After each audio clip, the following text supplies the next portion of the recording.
সাহাবায়ে কেরামরা, আল্লাহ রাসূলের সাহাবারা তার নবীকে জীবন দিয়ে ভালোবাসতো, তার নবীকে প্রাণ দিয়ে ভালোবাসতো।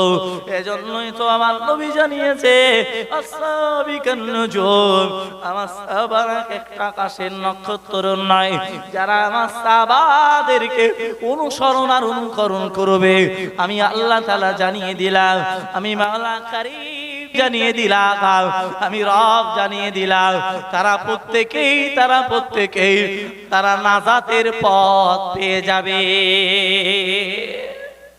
ও মুসলমান ঘরের সন্তান, অথচ প্যার নবী সাহাবারা নিজের পরনে জামা না থাকা সত্ত্বেও রাসূলের সাহাবারা রাসূলের জন্য জীবন উৎসর্গ করে দিয়েছে।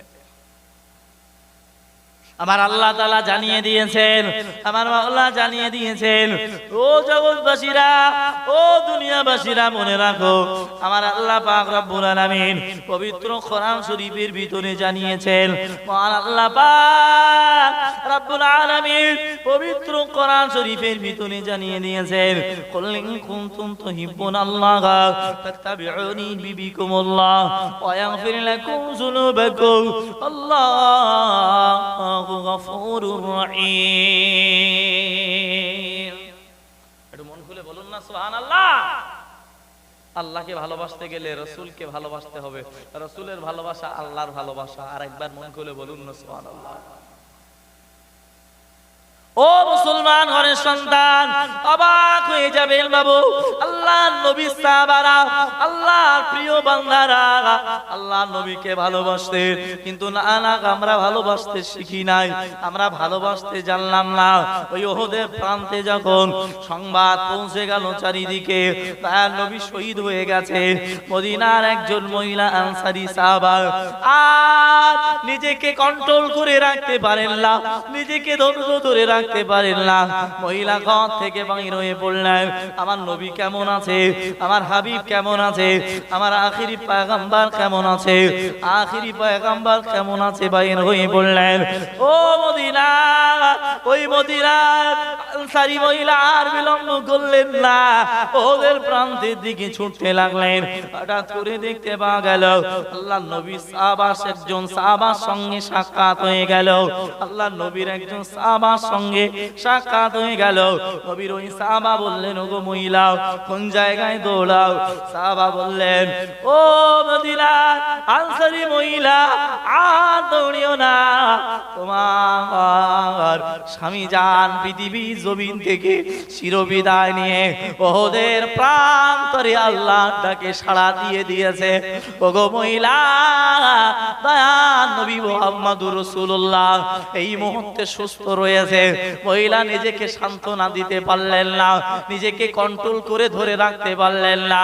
ওই মহিলা বিলম্ব করলেন না, ওই সাহাবার কথা কর্ণপাত করলেন না, দৌড়াতে শুরু করলেন, আমার নবী কেমন আছে ওদের প্রান্তের দিকে দৌড়াতে শুরু করলেন। আল্লাহ পাকের নবী সাহাবে দৌড়াতে দৌড়াতে আর একজন সাহাবার সঙ্গে সাক্ষাৎ হয়ে গেল। আল্লাহ নবী সাহাবাকে ডেকে বললেন, আমার হাবিব কেমন আছে? ওই সাহাবা বললেন, ও মদিনার আনসারী মহিলা, যাও বাড়িতে ফিরে যাও, তোমার বড় ছেলে পৃথিবীর জমিন থেকে আল্লাহর ডাকে সাড়া দিয়ে ওদের প্রান্তরে শহীদ হয়ে গেছে। ও মহিলা, যাও বাড়িতে ফিরে যাও। নবী মুহাম্মদুর রাসূলুল্লাহ সাল্লাল্লাহু আলাইহি ওয়াসাল্লাম এই মুহূর্তে সুস্থ আছেন না, মহিলা যাওয়ার দরকার নাই। আল্লাহর নবী সাহাবী ওই মহিলা আনসারী সাহাবা নিজেকে কন্ট্রোল করতে পারেন না, নিজেকে ধৈর্য ধারণ করতে পারেন না। আল্লাহ নবীর ভালোবাসায় সাহাবীর কথায় কর্ণপাত না করে আবার আগিয়ে গেলে, আবার অগ্রসর হয়ে গেলে আল্লাহ নবী সাহাবা আরো একজন সাহাবার সঙ্গে সাক্ষাৎ হয়ে গেল। ওই সাহাবাকে জিজ্ঞাসা করলেন, আমার হাবিব কেমন আছে? হাবিব সম্পর্কে বলা হলো, ও মদিনার আনসারী মহিলা, তোমার ছোট ছেলে আর পৃথিবীর জমিনে বেঁচে না, যাও চলে যাও, যাও চলে যাও, আর মদিনাতুল মুনাওয়ারায় ফিরে চলে যাও, ওদের প্রান্তের দিকে যাওয়া দরকার। তোমার তোমার ছোট ছেলেটা পৃথিবীর জমিন থেকে চিরবিদায় নিয়ে আল্লাহটাকে সাড়া দিয়ে দিয়েছে। ও মুসলমান ঘরের সন্তান, পয়লা কর্ণপাত করলেন না। তার নবী কেমন আছে? আল্লাহ নবী ভালো আছে, কর্ণপাত করলেন না, আগে গেলেন দয়ার নবী ভালোবাসায়। ও আল্লাহর বান্দা, আবার সাহাবার সঙ্গে দেখা হয়ে গেল। সাহাবা বললেন, ও মদিনা কইরা তোমার পিতা তোমার আব্বা জান পৃথিবীর জমিন থেকে বিদায় নিয়েছে, ওদের প্রান্তে বিদায় নিয়েছে, না না ফিরে চলে যাও। আর মদিনাতুল মুনাওয়ারা ওই ওহদের প্রান্তের দিকে যাওয়ার দরকার নাই। মদিনা ওই মহিলা সহ্য করতে পারেন না, আল্লাহ পাকের নবী সাহাবী আর সহ্য করতে পারেন না, তার নবীকে দেখবেন বলে বিলম্ব করলেন না। ওই জায়গা থেকে কোনো কর্ণপাত না করে তার নবীকে ওহদের প্রান্তে দেখার পরে নিজেকে সান্ত্বনা দিলে। ওহদের প্রান্তে যাওয়ার পরে খোদা রাসূল পাক সাল্লাল্লাহু আলাইহি ওয়াসাল্লামকে দেখার পরে তারপরে নিজেকে সান্ত্বনা দিয়েছে। মুসলমান ঘরের সন্তান, ইতিমধ্যে স্বামী মারা গেল, ইতিমধ্যে পিতা মারা গেল, বড় সন্তানটা মারা গেল, ছোট সন্তানটা মারা গেল, একবারের তরেও কর্ণপাত করলেন না। ভালোবাসা এলেন যে সন্তানের তুলনায়, পিতার তুলনায়, মাতার তুলনায়, স্ত্রীর তুলনায়, পাড়া প্রতিবেশী রক্তীয় সম্পর্কীয় মানুষের তুলনায় রাসূলকে ভালোবাসতে হবে, তাহলে ঈমানদার হবে। আর যদি মনে করেন না আমি এমন ঈমানদার হব যে আমার দিলের ভিতরে শুধু মুখে মুখে বলবো আমি ঈমানদার, এমন ঈমানদার হওয়ার কোনো দাম নেই বাবু। আপনাদের গাড়াকুপ বাজার বা এই বকচরা বাজারে আপনি চলে গেলেন, আপনি যাওয়ার পরে খুব সুন্দর দেখলেন একটা ব্যানার টাঙানো আছে, ওই ব্যানারে লেখা আছে এই মিষ্টান্ন ভান্ডার। বাবু ওখানে কি পাওয়া যাবে? মিষ্টি পাওয়া যাবে। এখন মিষ্টির দোকানে ঢুকলেন, ব্যানার দেখে ঢুকলেন যে মিষ্টি পাওয়া যাবে, কারণ মিষ্টান্ন ভান্ডার লেখা আছে। আপনি ঢুকে দেখলেন মিষ্টি নেই, চাইলেন ও দোকানদার ভাই রসগোল্লা দাও, বললো নেই। বললেন তাহলে একটু দই টই দাও, তাহলে নেই। একটু চিনি দাও অন্তত, তাও অন্তত মিষ্টি হবে না, বললো তাও নেই। আচ্ছা আর নামে বলবেন না কামে বলবেন? কামে বলবেন না নামে বলবেন? নামে বলবেন না। তুমি নামে সাইনবোর্ড টাঙিয়ে রেখেছো বড় বড় মিষ্টান্ন ভান্ডার, কিছু নেই তোমার দোকানে। আপনি চলে গেলেন বস্ত্রালয়, কি পাবেন? মিষ্টি পাবেন না বস্ত্র পাবেন? জামা কাপড় পাবেন না। এখন আপনি গিয়ে দেখছেন বকচরা বাজারে খুব বড় বড় অক্ষরে লেখা আছে বস্ত্রালয়, তাহলে ওখানে বস্ত্র পাওয়া যাবে। আপনি গিয়ে বললেন বাবু একটা গামছা দেন, বলুন নেই। একটা লুঙ্গি দেন, বলুন নেই। তার বাড়ির লোকের জন্য একটা শাড়ি আর এটা ওটা দাও, তাহলে নেই। আচ্ছা নামে বলবেন না কামে বলবেন? আপনি মুদি ভান্ডারে গেলেন, তাহলে মুদির দ্রব্য পাওয়া যাবে, আদা রসুন পেঁয়াজ ঝাল নুন তরকারি সব তো পাওয়া যাবে নাকি? এখন গিয়ে বললেন ভাই একটু সবজি দেন, এটা দেন ওটা দেন, বলুন নেই। মুদির দ্রব্য আপনি চাইলেন, বলুন নেই। আচ্ছা নামে বলবেন না কামে বলবেন?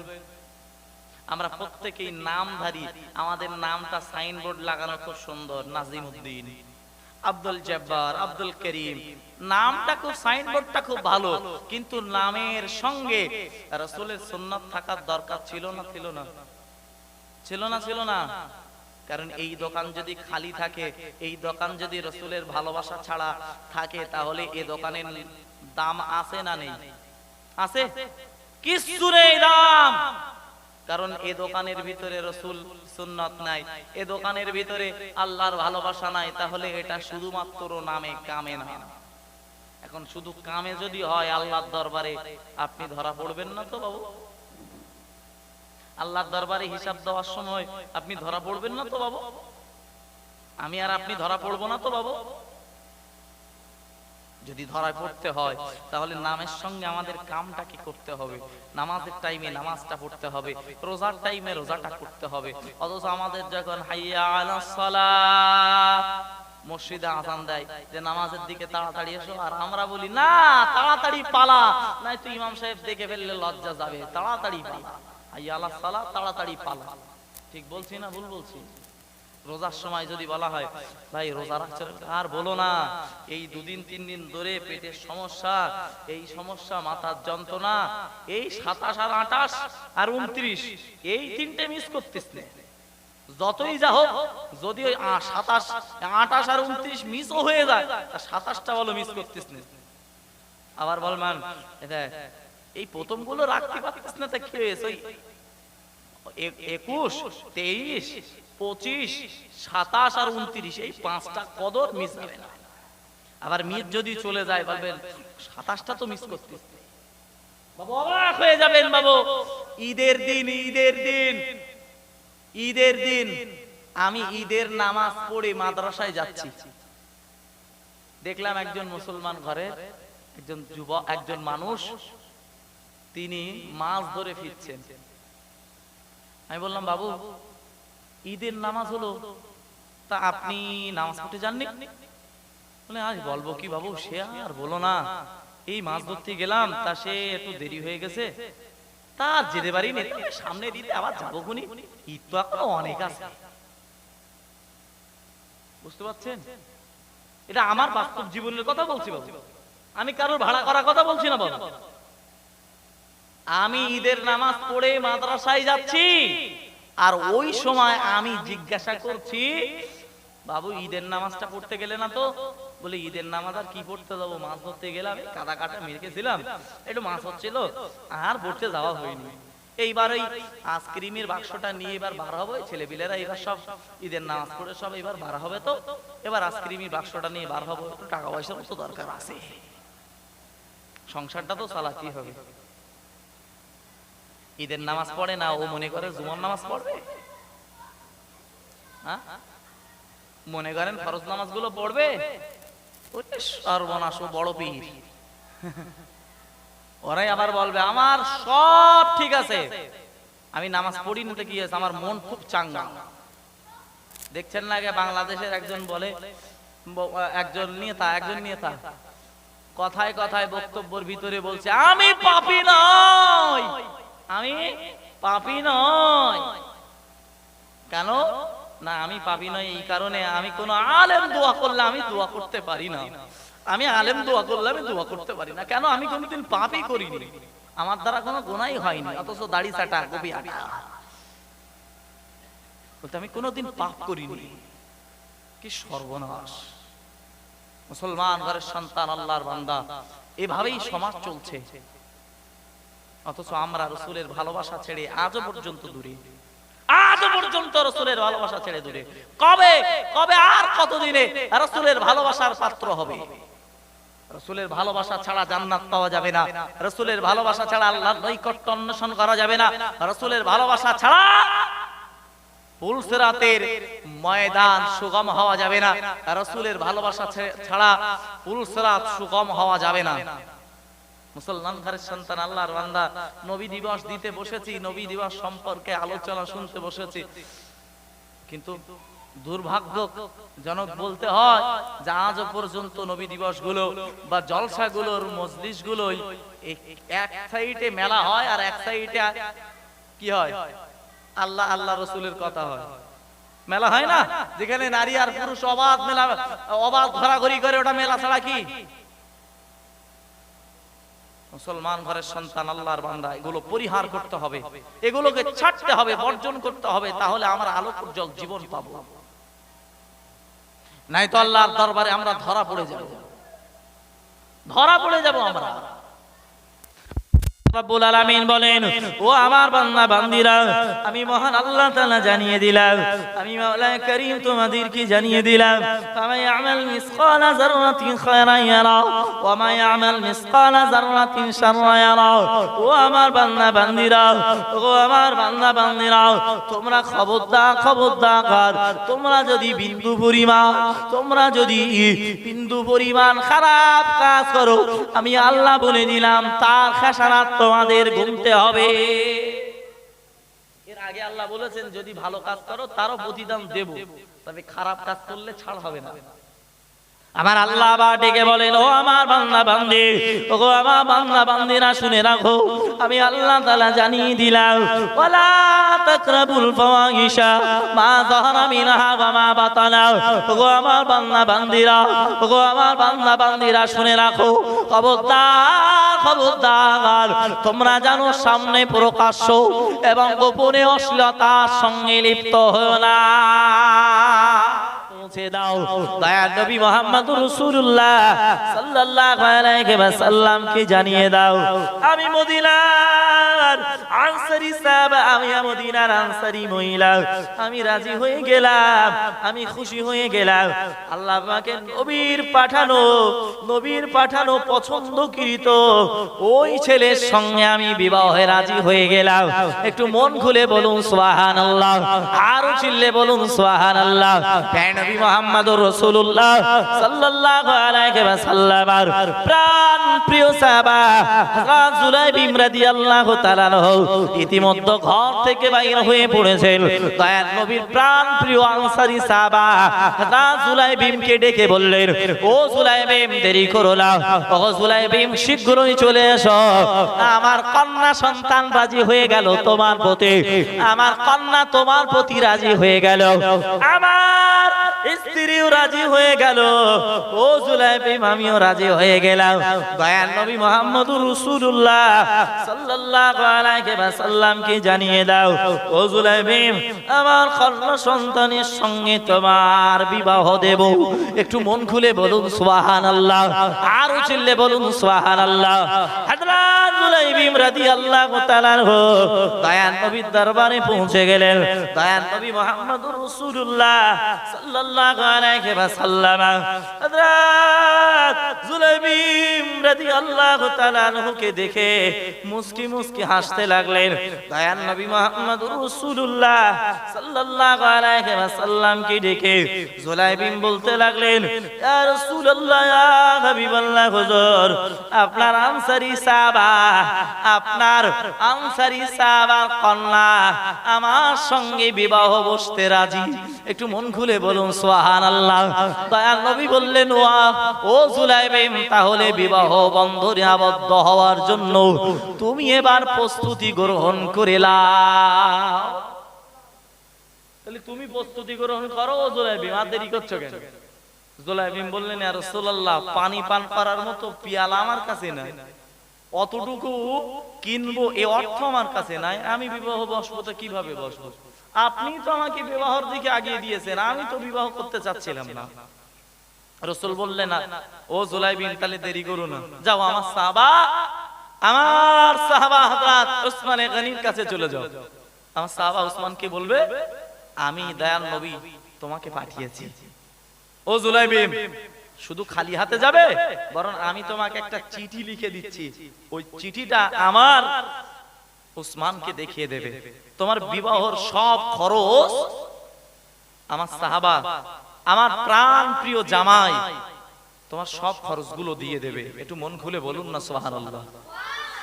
হযরত জুলাইবিম রাদিয়াল্লাহু তাআলা আনহু আনন্দ উৎফুল্ল হয়ে চলে গেলেন হযরত উসমান গনি রাদিয়াল্লাহু তাআলা আনহুর দরবারে। যাওয়ার পরে উসমান গনির কাছে বলার সঙ্গে সঙ্গে উনি টাকা দিলেন, অর্থ দিলেন, সম্পদ দিলেন, বিবাহের সব খরচগুলো দিয়ে দিলেন। একটু মন খুলে বলুন না সুবহানাল্লাহ। আল্লাহর বান্দা অবাক হয়ে যাবেন। ও মুসলমান ঘরের সন্তান, নবী মুহাম্মদুর রাসূলুল্লাহ সাল্লাল্লাহু আলাইহি ওয়াসাল্লামের প্রাণ প্রিয় সাহাবা হযরত জুলাইবিম রাদিয়াল্লাহু তাআলা টাকাটা পাওয়া মাত্রই মদিনার বাজারে চলে আসলেন। মদিনার বাজারে চলে আসবার পরে দয়াল নবী সাহাবা এবারে বাজার করতে শুরু করলো। বিবাহের সব বাজারগুলো একের পর এক করতে লাগলো। হঠাৎ করে কি যেন ঘোষণা করে দিল দয়াল নবী মুহাম্মদুর রাসূলুল্লাহ সাল্লাল্লাহু আলাইহি ওয়াসাল্লাম, আখেরি পয়গম্বর এই মুহূর্তে যাদের জন্য ডাক দিয়েছে। জুলাইবিমের কানে এই আওয়াজটা পৌঁছে গেল, মদিনার বাজারের সব সাহাবাদের কানে কানে পৌঁছে গেল। পৌঁছে যাওয়া মাত্র এই সাহাবারা তাদের দোকানের শাটার গুলো বন্ধ করতে শুরু করে দিল, যুদ্ধের জন্য তৈরি হতে লাগলো। হযরত জুলাইবি মনে মনে করেন আমি বংশহারা, আমি কালো, আমার বিবাহ হচ্ছিল না, রাসূলের কারণেই হচ্ছে, রাসূলের কারণেই আমি অর্থ পেয়েছি, রাসূলের কারণেই আমি বংশ মর্যাদা পেয়েছি, রাসূলের কারণেই আমি পথ নির্দেশনা পেয়েছি। এখন সেই রাসূল আমার তথা সেই রাসূল আমাকে বা এই উম্মতদেরকে জিহাদে যাওয়ার জন্য বলছে, আর আমি জুলাইবি বিয়ে করব, এটা হতে পারে না। একটু মন খুলে বলুন না সুবহানাল্লাহ। আল্লাহর বান্দা মনে রাখুন, হযরত জুলাইবি রাদিয়াল্লাহু তাআলা নিজে মনে মনে ভাবতে লাগলেন, না না না, আমি যদি এই মুহূর্তে দয়ার নবীর কাছে গিয়ে বলি, ইয়া রাসূলুল্লাহ, ইয়া হাবিবাল্লাহ, হুজুর আপনি আমাকে বিবাহ বন্ধনে আবদ্ধ হওয়া থেকে একটুখানি বিরত রেখে আমাকে জিহাদের ময়দানে পাঠিয়ে দেন, কিন্তু না না দয়ার নবী আমাকে পাঠাবেন না, কারণ আমার ক্ষতি দয়ার নবী মুহাম্মদুর রাসূলুল্লাহ সাল্লাল্লাহু আলাইহি ওয়াসাল্লাম মেনে নিতে পারবেন না। জুলাইবি মনে মনে ভাবতে লাগলেন, যে নবীর কারণে আল্লাহ আসমান তৈরি করলেন, যে নবীর কারণে আল্লাহ জমিন তৈরি করলেন, যে নবীর কারণে মহান আল্লাহ পাক রব্বুল আলামিন পাহাড় পর্বত নদী নালা তৈরি করলেন, যে নবীর কারণে মহান আল্লাহ পাক রব্বুল আলামিন কুল কায়নাত তৈরি করলেন, ওই নবী আমাদেরকে ডেকেছেন, আর ওই নবীর কথা ছাড়াই যে আমি জিহাদের ময়দানে যাব না, বরং আমার বিবাহর প্রস্তুতি নেব, না না না, আমি জুলাইবি মেয়েটা হতে দিতে পারি না। ও মুসলমান ঘরের সন্তান, অবাক হয়ে যাবেন বাবু, আল্লাহর প্রাণ, আল্লাহর নবী সাহাবা, আল্লাহর জুলাইবি রাদিয়াল্লাহু তাআলা আনহু, দয়ার নবী মুহাম্মদুর রাসূলুল্লাহ সাল্লাল্লাহু আলাইহি ওয়াসাল্লামের প্রাণ প্রিয় সাহাবা হযরত জুলাইবি মনে মনে করলেন, আমি যদি আবার আমি জিহাদের ময়দানে চলে যাই, না না দয়ার নবী আমাকে বাড়িতে পাঠিয়ে দেবে, আমাকে যুদ্ধ করতে দেবে না। হযরত জুলাইবি মনে মনে করলেন, না না না, আগে আমার এই টাকা পয়সা দিয়ে, আমার বিবাহর খরচ দিয়ে আমি যুদ্ধের সরঞ্জামগুলো কিনে নেই।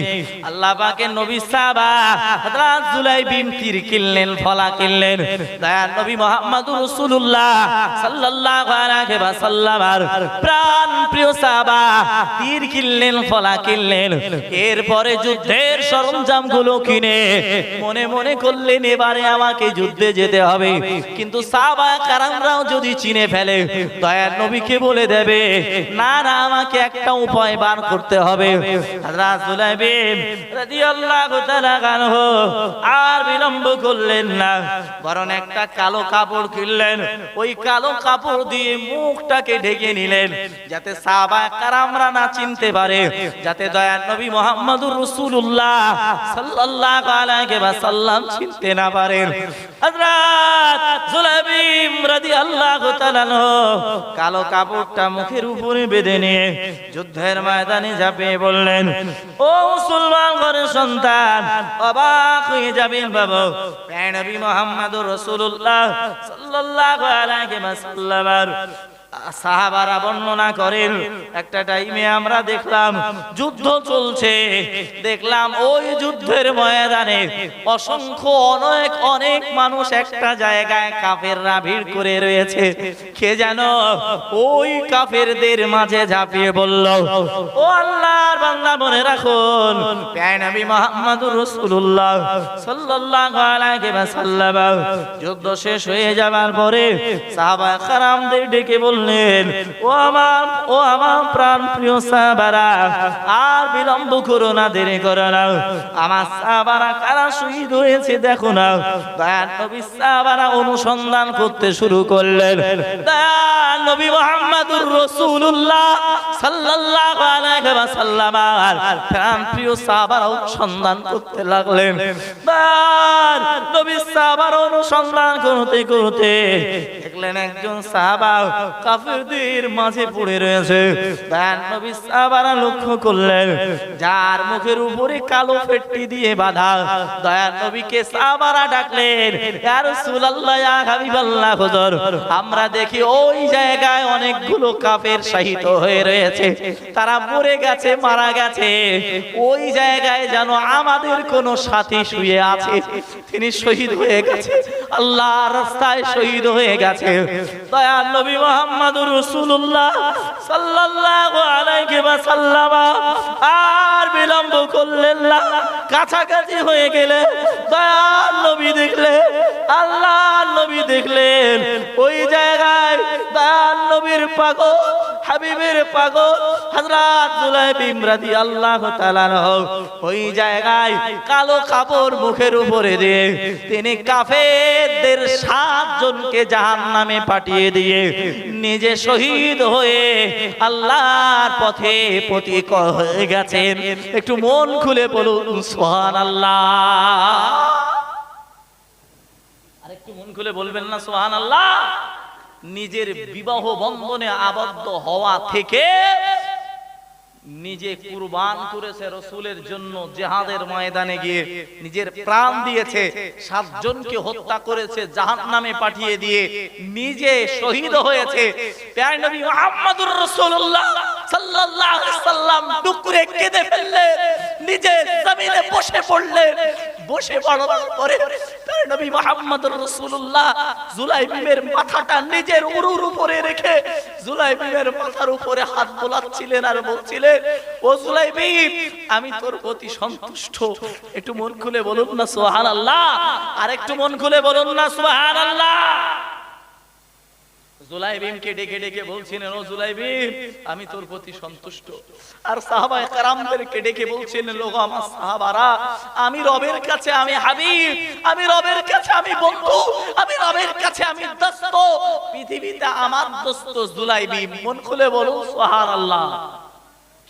কিছু সময় পরে বিশ্ব নবী মুহাম্মদুর রাসূলুল্লাহ সাল্লাল্লাহু আলাইহি সাল্লাম জুলাইবিবের মাথাটা একেবারে সোজাসুজি থাকার কারণে জুলাইবিবের মাথাটা একটু ডান দিকে কাত করে দিলেন। সাহাবায়ে কেরামরা বললেন, ইয়া রাসূলুল্লাহ আপনি জুলাইবিবের মাথাটা একটু ঘুরিয়ে দিচ্ছেন কেন?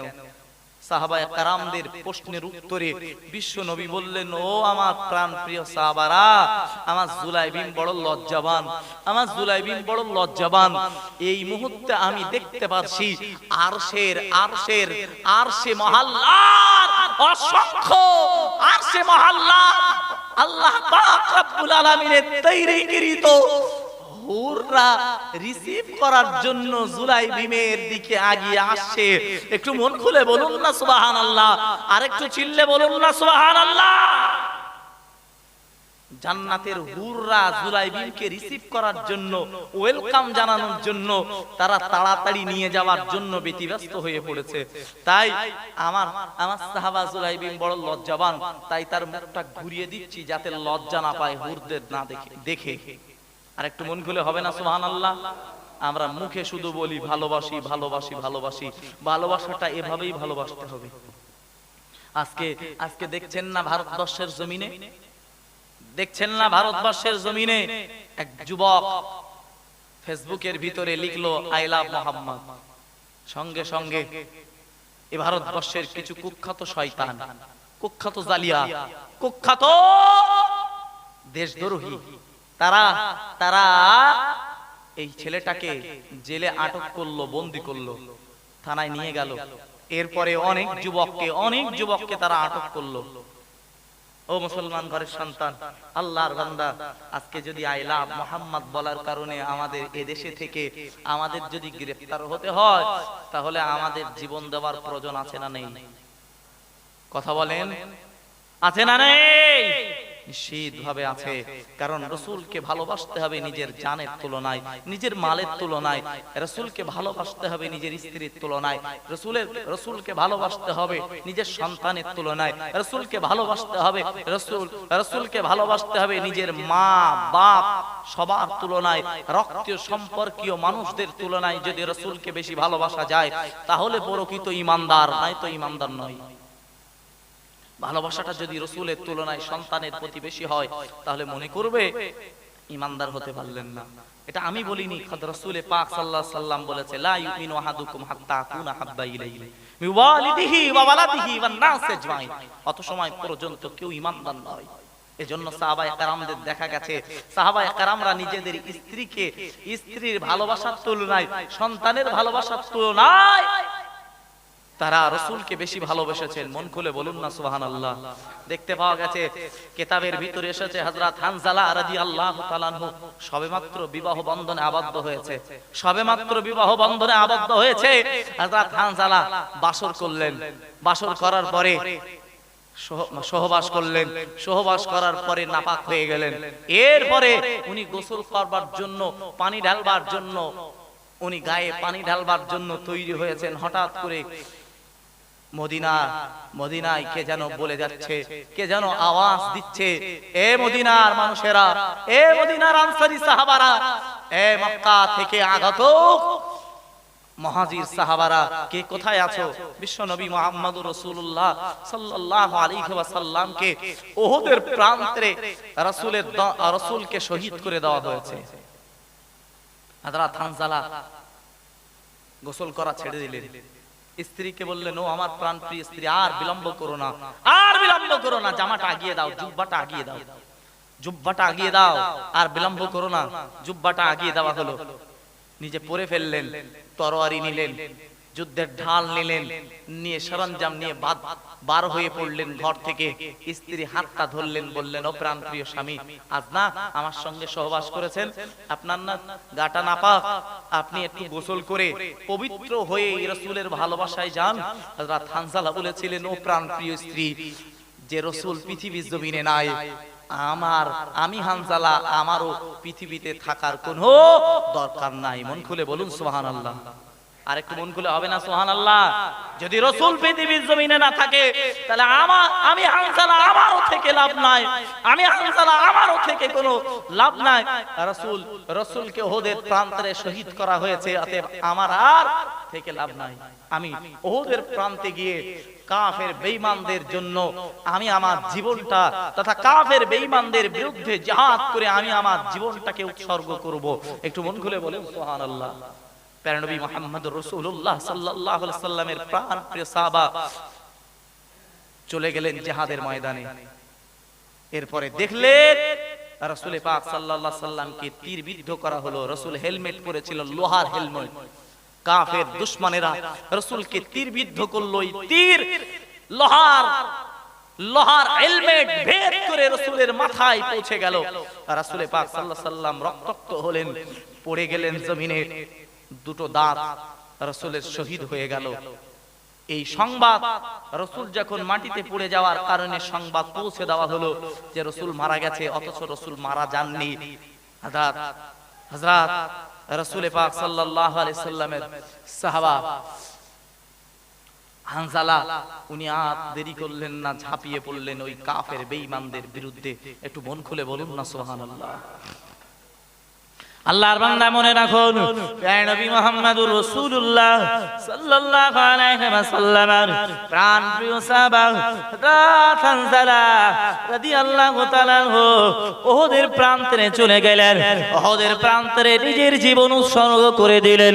উহুদের প্রান্তরে নিজের জীবন উৎসর্গ করে দেওয়ার পরে দয়ার নবী মুহাম্মদুর রাসূলুল্লাহ সাল্লাল্লাহু আলাইহি ওয়াসাল্লাম উহুদের প্রান্তে যুদ্ধ শেষ হয়ে যাবার পরে নবী মুহাম্মদুর রাসূলুল্লাহ সাল্লাল্লাহু আলাইহি ওয়াসাল্লাম সাহাবাদেরকে ডাকলেন, ও আমার প্রাণপ্রিয় সাহাবারা, কে কোথায় আছো? আমার সাহাবাদের একত্রিত করো।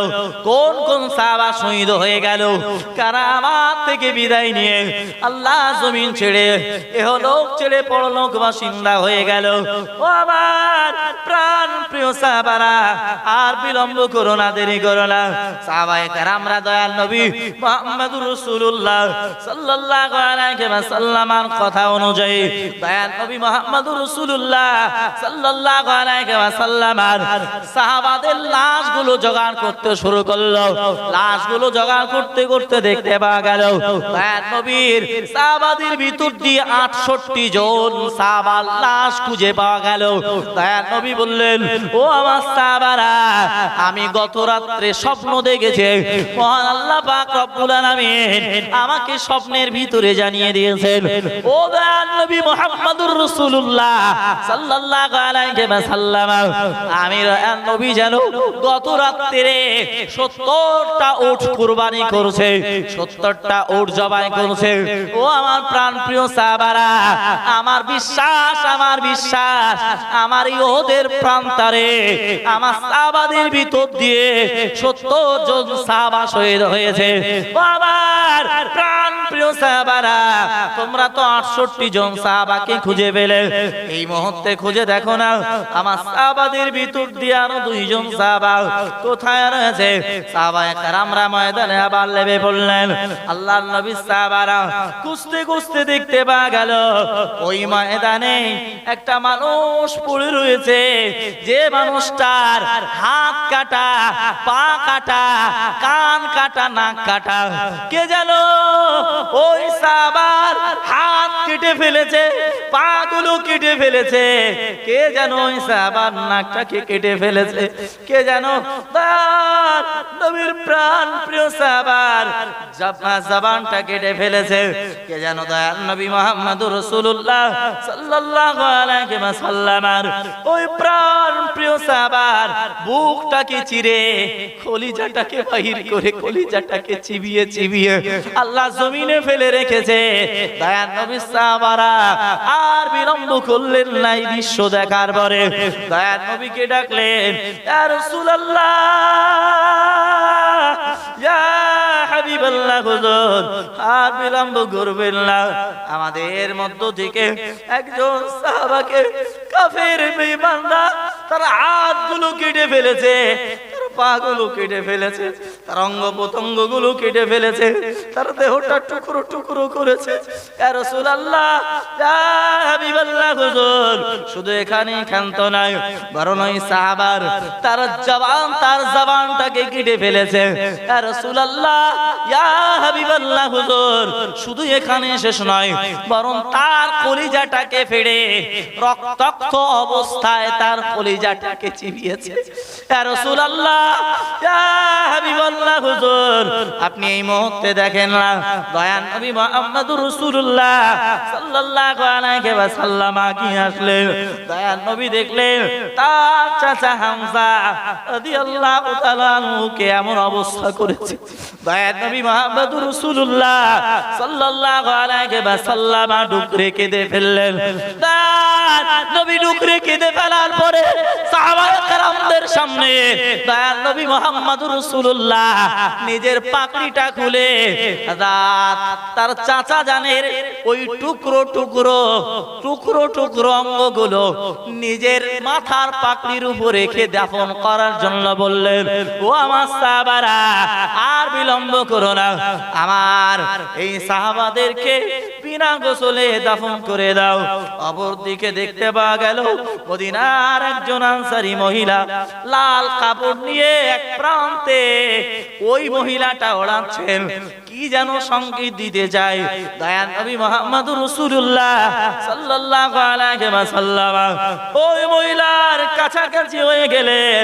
দয়াল নবীকে বললেন, ইয়া রাসূলুল্লাহ, ইয়া হাবিবাল্লাহ, হুজুর গতদিন আপনি মসজিদে নববীতে আপনার প্রাণ প্রিয় সাহাবা হযরত হানজালার সঙ্গে আমার সঙ্গে বিবাহ বন্ধনে আবদ্ধ করে দিয়েছিলেন। ইয়া রাসূলুল্লাহ, ইয়া হাবিবাল্লাহ, হুজুর আমার সঙ্গে আমার স্বামী হানজালা গত রাত্রে সহবাস করেছে। ইয়া রাসূলুল্লাহ, কে জানো মদিনার অলিতে গলিতে আওয়াজ দিয়ে দেয়, দয়াল নবীকে ওদের প্রান্তে শহীদ করে দিয়েছে। দয়াল নবী মুহাম্মদুর রাসূলুল্লাহ সাল্লাল্লাহু আলাইহি ওয়াসাল্লাম এই জমিনে নাই। দয়াল নবী মুহাম্মদুর রাসূলুল্লাহ পরলোক গমন করে ফেলেছে। আল্লাহ পাকের নবী মুহাম্মদুর রাসূলুল্লাহ সাল্লাল্লাহু আলাইহি ওয়াসাল্লাম নাই। আমার প্রাণ প্রিয় স্বামী আর বিলম্ব করলেন না, তিনি গোসল ছাড়াই জিহাদের ময়দানে চলে আসলেন। হাবিব, আপনার ভালোবাসার জন্য আমার মনও কাঁদে। আমি বারবার আমার স্বামীকে বললাম, ও আমার প্রাণ প্রিয় স্বামী, গোসলটা করেই চলে যান, কিন্তু না না না, আপনার ভালোবাসায় গোসলটুকু করলো না। ইয়া রাসূলুল্লাহ, ইয়া হাবিবাল্লাহ, হুজুর আমার হানজালার জন্য গোসলের ব্যবস্থা করে। একটু মন খুলে বলুন না সুবহানাল্লাহ। দয়ান নবী বললেন, ও আমার সাহাবারা, হানজালার লাশটাকে দেখো না। সাহাবায়ে কেরামরা দেখলেন হানজালার লাশ পাওয়া যাচ্ছে না, বরং 69 জন, আগে পেয়েছিল 68 জন। এখন রাসূলের চাচা হামজা, তার লাশ পেয়ে 69, কিন্তু হানজালার লাশ পাওয়া যাচ্ছে না। রাসূল পাক সাল্লাল্লাহু আলাইহি ওয়াসাল্লাম অবাক হলেন, আশ্চর্য হলেন। রাসূল অবাক হয়ে চিন্তায় পড়ে গেলেন, কি সর্বনাশ! আল্লাহ পাক হানজালার প্রতি অসন্তুষ্ট হয়নি তো জিহাদের ময়দানে নাপাক অবস্থায় আসার কারণে? রাসূল পাক সাল্লাল্লাহু আলাইহি সাল্লাম টেনশনে পড়ে গেলেন, চিন্তায় পড়ে গেলেন। আমার 69 জন সাহাবা আমি এই জায়গায় পাচ্ছি, কিন্তু হানজালার লাশ তো পাচ্ছি না। কোন জায়গায় আমার হানজালার লাশ? হঠাৎ করে দেখতে পাওয়া গেল আমার আল্লাহর ফেরেশতা জিবরাইল আমার রাসূলের কানে কানে এসে বলল, ইয়া রাসূলুল্লাহ, ইয়া হাবিবাল্লাহ, হুজুর আর বিলম্ব করবেন না, আপনি জমিনের দিকে তাকিয়ে রয়েছেন, একটু মাথাটা উত্তোলন করে দেখেন আপনার সাহাবা হানজালাকে গোসল দেওয়ার জন্য ফেরেশতারা তারা দলবদ্ধভাবে তার গোসল দেওয়ার জন্য ব্যতিব্যস্ত হয়ে পড়েছে। মন খুলে বলুন সুবহানাল্লাহ। আর একটু মন খুলে বলুন না সুবহানাল্লাহ। হযরত ফেরেশতা জিবরিল বললেন, ইয়া রাসূলুল্লাহ, ইয়া হাবিবাল্লাহ, আল্লাহর মালায়েকা ফেরেশতারা জান্নাতের পানি দিয়ে আপনার সাহাবা হানজালাকে গোসল দেওয়ার ব্যবস্থা করছে, একটুখানি মাথা তুলে দেখেন। সাহাবায়ে কেরামরা টেনশনে পড়ে গেলেন। রাসূল বললেন, ও সাহাবারা, আর টেনশন করা যায় না, আর টেনশন করার দরকার নাই। আমার হানজালাকে আমি এই মুহূর্তে দেখছি, হানজালা এবং আরশে আজিমের কাছাকাছি, আরশে মহল্লায় তথা রবের কাছে, ওই আসমানে মহান আল্লাহ তাআলা তার মালায়েকা ফেরেশতা দ্বারা জান্নাতের পানি দ্বারা